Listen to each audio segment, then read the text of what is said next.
You are 14 years old, in a Ming village 3 days from the capital, and this morning your mother is pinning up your hair for the first time. It means the village now counts you as marriageable. Within the year it will mean something else. Here is what nobody will say to you until you are 15, and will never say again after that.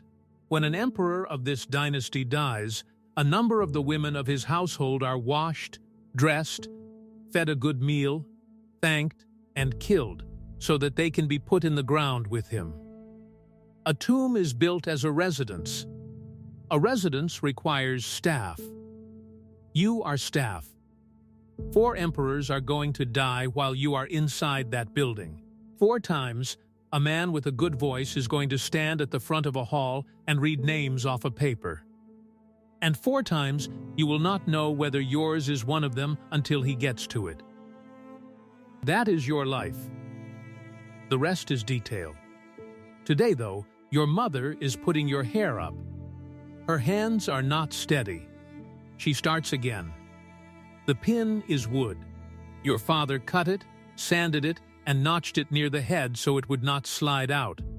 It is the plainest object in the house, and it is the only thing you own that was made for you and for nobody else. You are beautiful. People have said so since you were small, the way they say a field looks good this year. It is not a compliment. It is an assessment. In this century, in this country, a beautiful daughter is a piece of luck that happens to her family. In the 4th month, a rider comes up the road. He has come because the palace sent word that it requires girls, and the word came to this county and not to the next one, and nobody will ever explain why. Understand that early, because it never changes. There is no quota. There is no schedule. There is a man in a distant room who decides, and then there is you. The notice says, unmarried, 13 to 19, of good family, no scars on the body. When the rumor of one of these goes round a province, the province does something remarkable. Fathers marry their daughters off overnight. Girls of your age are wed within the week. Infants are promised to men. It is worth that much to a family not to be chosen. Your father does none of it, because the rider is already at the gate, and because he has done the arithmetic, which is written in the records of this dynasty and comes to this: 5 taels of silver, 1 bolt of satin, a grain stipend, and exemption from labor service, permanently, for the household. That is the price. It is not a secret, and it is not a bribe. It is a line in a ledger. Your mother packs nothing, because you are not permitted to bring anything. You take the hairpin anyway. You put it up your sleeve, and you do not mention it. The clerk writes your surname, your father's name, your village, your age, and 1 character describing your appearance. He has 40 of these to do before dark. And the form does not ask him for your given name. There is no column for it. There is not going to be one. There are 200 girls in the county courtyard, and every one of them was the beautiful one at home. That is the first thing this process teaches you. It teaches it in 10 minutes and never has to teach it again. You have probably heard how a palace selection works. Thousands of girls whittled down over days, too tall, dismissed, too short, dismissed, the wrong voice, dismissed, until a handful remain. That account is real, but it is not this. It was written 3 centuries later, about the choosing of an empress by a man who was not there, and it has been repeated ever since, because it is a good story. What happens to you is duller and worse. They look at your feet. They look at your hands. Soft hands mean a household that could afford to keep you indoors. Working hands mean a family that lied on the form. They look at your teeth. They listen to you, not to what you say, because nobody asks you anything worth answering, but to whether your voice carries and whether it grates. They watch you walk, and what they are watching is whether your head stays level. 2 girls are sent home for laughing. 1 is sent home for crying. A girl with a scar on her forearm is sent home, and she is the only one who knew that rule and tried to hide it, and she is caught in the first minute. Then older women take groups of you into a room, and what happens in that room is written down in a single word on your paper. The word is a grade. Nobody tells you what the grades mean. You will not find out for years. Between rounds, you all stand in the same courtyard being extremely kind to one another, because none of you has worked out yet that you are the competition. By the second day, you have worked it out. Of the 200, 40 are kept. The other 160 go home, and most of them will marry within the year, and several of them will bury children and grandchildren and die old. In a bed, in a house they know. Standing in that courtyard, all 200 of you are certain of one thing: they lost, and you won. Remember which 40 were congratulated. You are issued clothes, a paper tag on a cord, and a place in a cart. And you go north. Your village is 3 days from the capital. The cart takes 11, because the cart does not go to places, it goes to offices. You smell the city before you see it. Coal smoke, animal, dust, and underneath it something sharper you will not identify for a week. Then the walls. Not a wall the way your village has a wall. A wall, and inside that another wall, and a river crossed on marble bridges, and behind that a third wall, the color of dried blood, 10 meters of it. Behind that is where you are going. The sharper smell is ash. 6 years before you arrive, lightning struck the 3 greatest halls of this palace and burned them to the ground in a night. They have not been rebuilt. They will not be rebuilt for another 13 years. So the first thing you see of the most important building in the world is a terrace of white marble with nothing standing on it, blackened timber stacked to one side, and grass coming up between the stones. The ceremonial heart of the empire is a hole. Everyone walks past it. Nobody mentions it. There is more. This city is not, at this moment, legally the capital. The last emperor decided to move the court back south, and the paperwork was never undone, so every office here still carries a word in front of its name, meaning temporary. You have been carried 11 days to a provisional city to serve at a palace with its middle burned out. This is the institution that will own the rest of your life.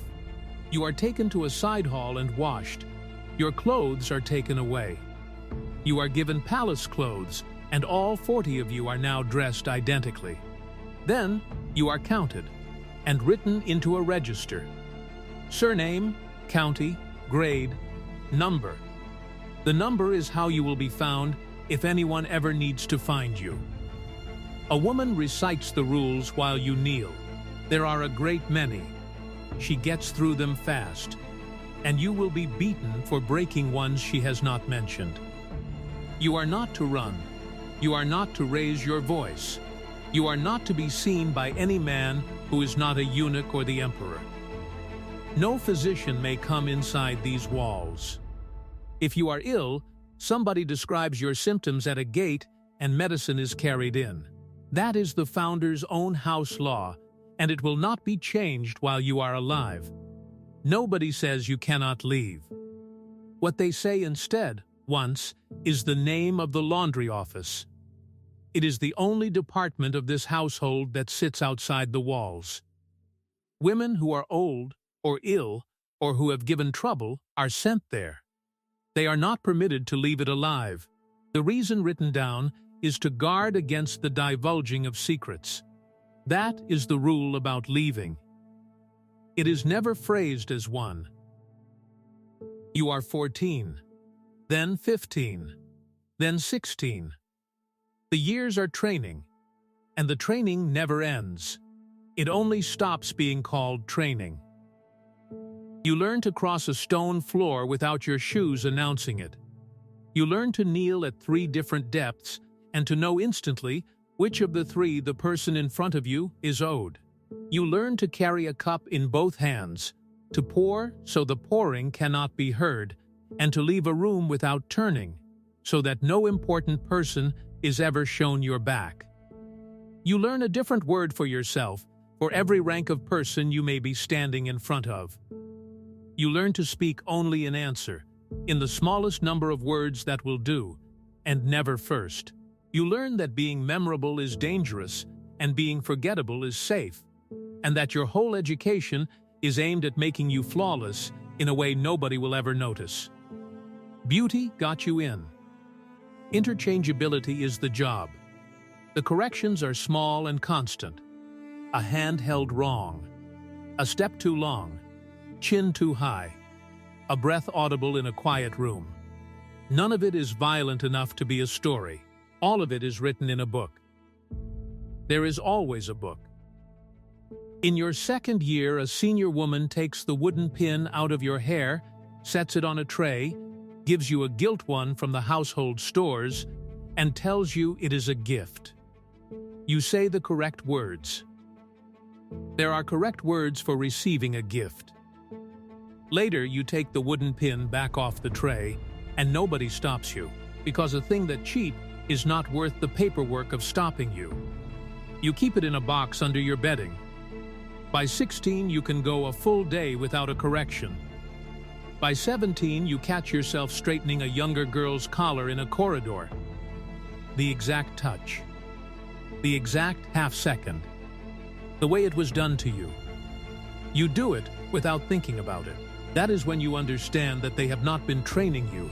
They have been finishing you. The ladder, since you are on it. At the top, one empress. There is one, ever. Below her, ranked consorts, each with a title, a stipend, servants, and an allowance of silk specified to the bolt.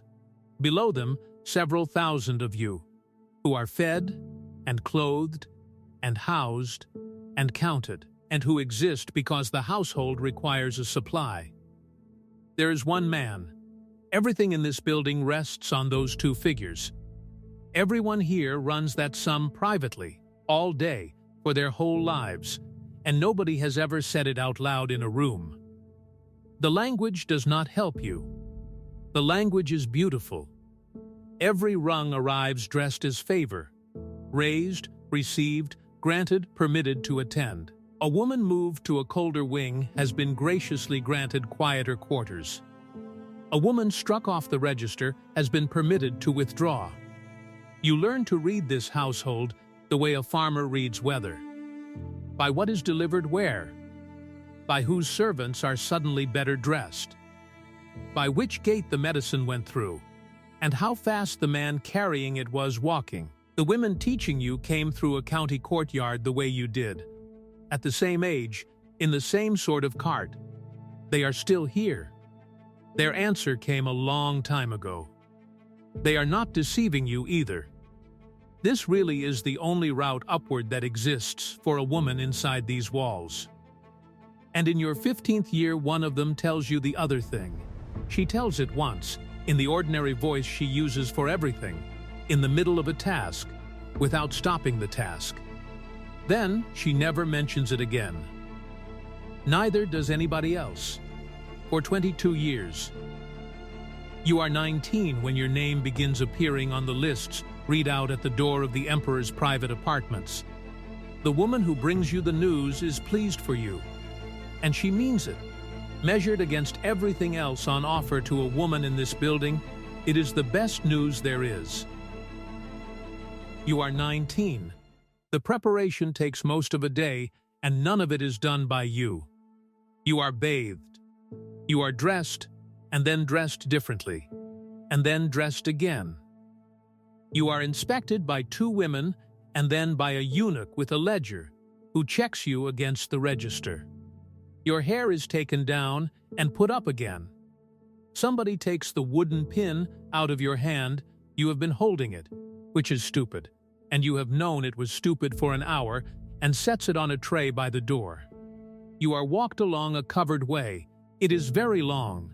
There are lanterns at intervals, and between the lanterns there is nothing at all. At the far end you stop, and you wait. There is a door. It closes. Dawn, you walk back along the same covered way. The pin is on the tray where it was left. Nobody asks you anything. In the courtyard, the sweepers are already out, and somewhere behind a wall, somebody is being corrected. Nothing out here has moved. You are the only object in this city that changed overnight, and there is no column in the register for that. What there is a different column. A clerk moves your entry into it before noon. Everything you have heard about palaces says the child is taken from the mother. Not here. Not in this dynasty. That rule belongs to one that has not happened yet. In this one, you raise him. That is the part nobody warns you about, and it is worse. He is brought to you in a room with one window set high in the wall and a man posted at the door. He is 6 days old. There is an office outside the eastern gate whose entire function is wet nurses. 40 in residence, 80 more on call, inspected by midwives before they are permitted near an imperial child. A boy is given a nurse who has borne a girl. A girl is given a nurse who has borne a boy. No reason for this is recorded anywhere. Nothing at all is recorded about what became of the nurse's own children. You have him for years. Long enough to know his handwriting. Long enough to be irritated by him. And then the court decides what he is for.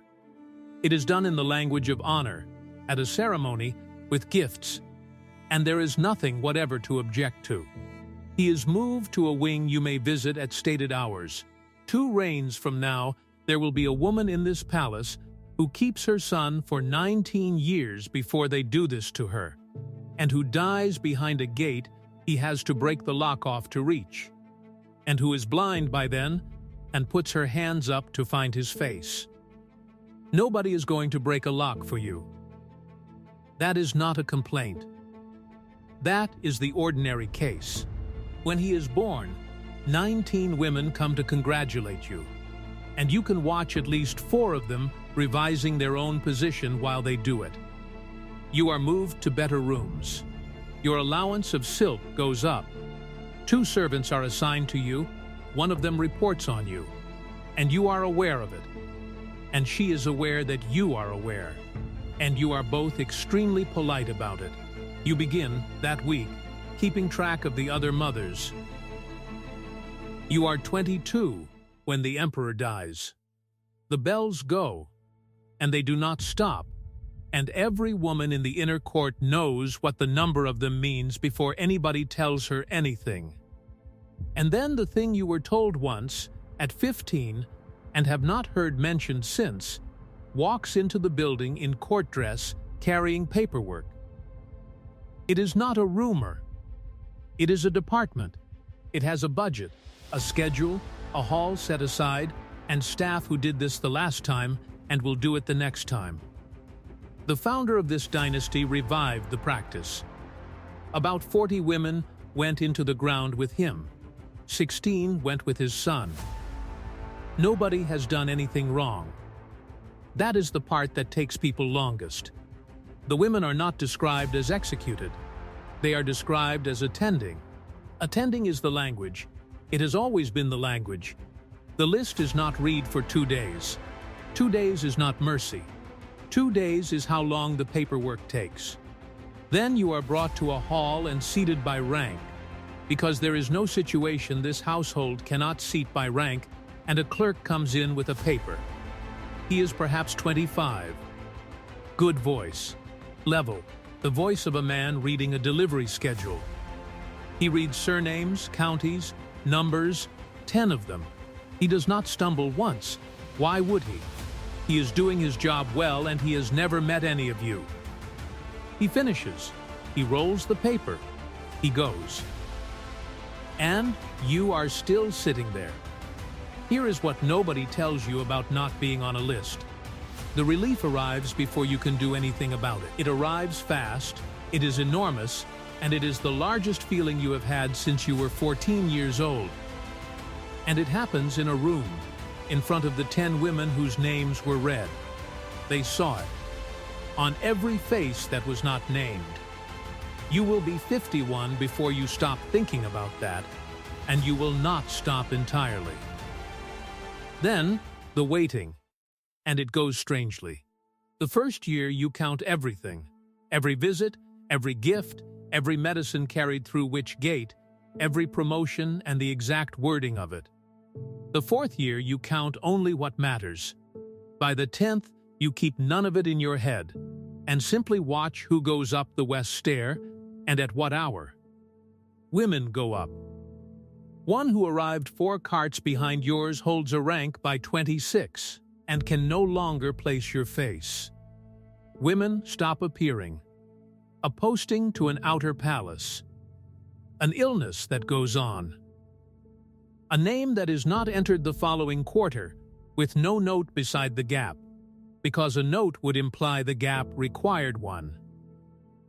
1 year a woman 2 rooms from yours is moved out on a Tuesday and her rooms reallocated on the Thursday, and by the following spring you cannot reliably remember her face, and you were fond of her. That is not callousness. That is what this place does to 30 years. Your son writes twice a year. The letters are correct. You have not been alone in a room with him since he was 9. You become senior. Not powerful. Senior, it means you have outlasted people. There is a particular thing that happens to you in the 14th year, and it is the only time you ever come close to saying any of it aloud. An emperor takes ill in the spring. It is nothing. He is up within the week. But for 4 days the inner court is completely silent, and every woman in it is doing the same sum. And one of them, a woman you have knelt beside since you were 15, reaches across a table and holds your wrist. Not your hand, your wrist. Neither of you says anything, because there is nothing to say that would not have to be reported. He recovers. Nobody mentions it. She never does it again. And you learn the shape of the thing you are inside, which is this. The palace does not want you dead. The palace does not want anything about you at all. It wants a household of the correct size, correctly recorded, and it will do whatever the correct size requires. You are 36 the year the new emperor rides north to fight the Mongols himself. Everyone says it will be finished by autumn. He does not come back. He is not killed. That would have a procedure. He is captured, alive, and held, and messages begin arriving from the men holding him. And the court in this building does the thing that tells you everything about where you have spent your life. It does not ransom him. It does not wait. Within weeks it puts his younger brother on the throne, while the first one is alive, and well, and writing letters. An emperor of this dynasty is a position. It was always a position. You have known that since you were 19 and standing in a corridor, and it is still something to watch it proved at the top of the building. The captured one is returned eventually, because he stops being useful to the men holding him, and his brother, who is the emperor now, puts him in a residence inside these walls and keeps him there. 7 years. A former emperor in a locked compound, in the same palace as you, with his own servants and his own gate, and no future anybody will say out loud. Think about what that does to the arithmetic. For 7 years, this building contains 2 men who have both been the emperor, and one of them is being fed twice a day by people who are extremely careful about which of them they are seen to be feeding. There is a lesson in it, and every woman in the inner court learns it in the first month. It is not that power is dangerous. Everybody knew that. It is that the office survives the man completely. You can take the throne off a living emperor, hand it to his brother, and the ledgers do not even need a new column. The women recalculate. You watch them do it. You do it yourself. Everybody in the inner court spends 7 years working out which brother to be seen to be loyal to. And the calculation is not about right and wrong, and not once about any of the women doing it. Then one winter night a gate is opened from the outside, and by morning the man who was captured is on the throne again, and his brother is not. His brother is ill. Very quickly and very conveniently ill, and a hall is being prepared, and a department is drawing up a list, and you are 44 years old and you have done this twice before. There is a woman in this palace at that moment called Consort Tang. The year before, the emperor who is now dying invented a rank for her. Not a promotion, a rank. A new one, above everything below the empress, written into the record for the first time in the history of this dynasty. Because one man wanted one woman to have something no woman had been given before. She held it for 6 months. 6 months of being the most highly ranked woman who had ever lived in this building. 6 months of everything below the empress being, formally and in writing, beneath her. Somebody in an office had to invent the characters for the title. Somebody had to work out where she sat, and who bowed first, and what she was owed in silk. When the throne changes hands, the title is taken back and struck out so thoroughly that centuries later people will still be arguing about which emperor invented it and getting the answer wrong. And then she goes on the list. Consider what that means, because it is the most useful thing in this story. She does not die for an emperor. The man she is attending has been deposed. He will not be buried as an emperor. He is buried as a prince in a lesser tomb by a court that has spent a month deciding he was never really the emperor at all. The highest-ranked woman in the dynasty is killed to accompany a man the dynasty has officially decided did not count. She is not the exception to the arithmetic. She is the proof of it. There is no ceiling you can climb to that puts you above this. Rank is not a defense, because rank is issued by the same office that draws up the list, and that office can do both in the same week. You are 44. You sit in a hall, seated by rank, while a clerk with a good voice reads names off a paper. Yours is not one of them. Third time, the relief comes exactly as fast as it did the first time. And underneath it, this time, is the understanding that you will be in a room like this again. And that eventually the arithmetic comes out the other way, because it always does, for somebody. It does not come out the other way. 7 years later, the restored emperor is dying, and this is a man the record is blunt about. He lost an army. He was captured and held for a year. His own court replaced him while he was gone. He got the throne back by breaking into it at night. He is not remembered as a great emperor, and he was not one. And his last order, given while he is dying, is that when he goes, no woman goes with him. Not this time, and not after, not for anyone. It stops. It is close to the only reason anybody still says his name gently.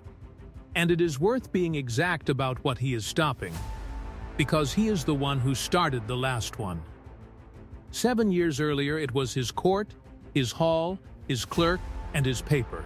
The man who ends this practice forever is the man who used it most recently. Nobody in the building points that out. There would be no procedure for it. You are 51 years old. You have been inside this building for 37 years. 3 times you have sat in a hall and listened to a man read names off a paper. You have spent your entire adult life holding one particular fear so continuously that you stopped experiencing it as fear and began experiencing it as the temperature of the room. And now it is over, by one sentence, from a dying man who never met you and was not thinking about you when he said it. There is no announcement made to the women. Why would there be? It is a decision about funerals. You hear it the way you have heard everything here for 37 years. Indirectly, from somebody who heard it from somebody, in the middle of a task without stopping the task, and you find you do not know what to do with your hands. You have no practice at this. There is no correct form of words for receiving it. Nobody ever taught you how to kneel for this one. That same year, they let you out. Not you specifically. The palace women. A general release, the first in 38 years, ordered by the young emperor, who comes next. You are given clothes, a document, and a small sum of money. The gate that has been the edge of the world since you were 14 is opened outward, and you are told you may go. Here is why. Not mercy, not conscience, not a young emperor's good heart. This court held, as doctrine, that women kept inside a palace in large numbers for a long time accumulate something. There is a word for it. And the reasoning is that an excess of it, held too long, unbalances the household, and that the unbalance produces droughts and floods and bad omens and misfortune for the emperor himself. Women were released to correct that. The memorial arguing for your release in the year of your release says so plainly. The weather has been wrong. Too much has accumulated in the palace. They should therefore be sent home. You are let out because you had become bad for him. 37 years, 3 lists, 1 son, and the institution's final act regarding you is to calculate that your continued presence was a meteorological risk. The road south takes 11 days, because the cart still does not go to places. The village is smaller than you remember, the way all of them are. Your mother has been dead 19 years. Your father 11. Your brothers are old men who hold a hereditary post, and they hold it because of you, and they are kind to you, and they do not know what to say to you, and by the end of the first week, neither of you has found anything. Somewhere in an office in the capital there is a line with your surname on it, your county, your grade, a number. There is no given name in that line, because there was never a column for it, and there is not one now. In a box under a bed in that house there is a plain wooden hairpin, cut by a man who is dead now, notched near the head so it would not slide out. Nobody in the house is quite sure anymore whose it was. They have kept it because it is good wood.